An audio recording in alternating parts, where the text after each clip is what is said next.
বৃষ্টির সকাল আর খিচুড়ি হবে না তা কি হয়? বাহিরে প্রচুর বৃষ্টি।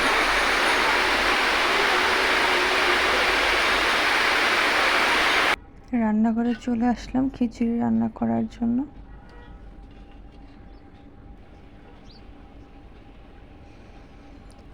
সাথে করেছিলাম কালো জিরা ভর্তা। গরম গরম খিচুড়ির সাথে কালো জিরা ভর্তা জাস্ট ওয়াও।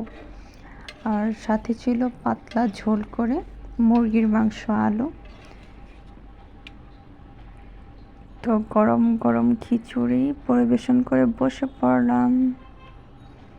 এখনো বাহিরে প্রচুর বৃষ্টি হচ্ছে।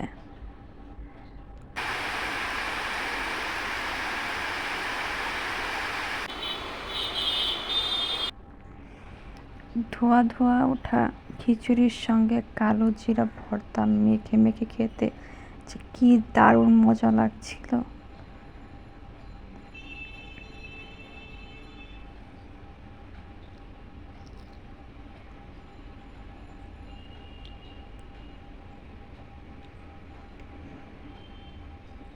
এই যে বন্ধু চলে আসছে।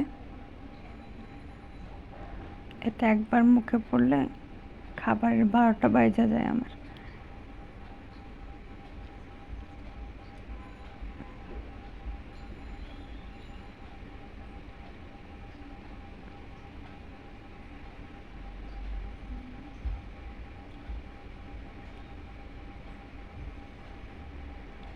আমার ডাইনিং টেবিলে থেকে মানে বাহিরের ভিউটা জোস দেখাই তোমাদের।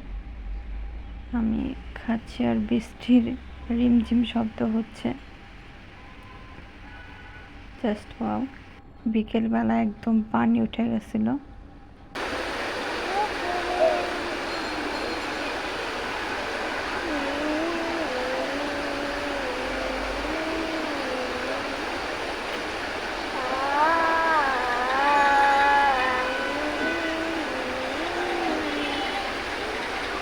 একটু পরে দোকানের ভিতরে পানি ঢুকে যাবে। কয়েকটা দোকানে অলরেডি ঢুকে আছে, তারা পানি সেচতেছে। এই যে দোকানগুলোতে ঢুকে আছে পানি। আসলে ঈদের আগে এরকম বৃষ্টি পানি খুবই দুঃখজনক ব্যাপার।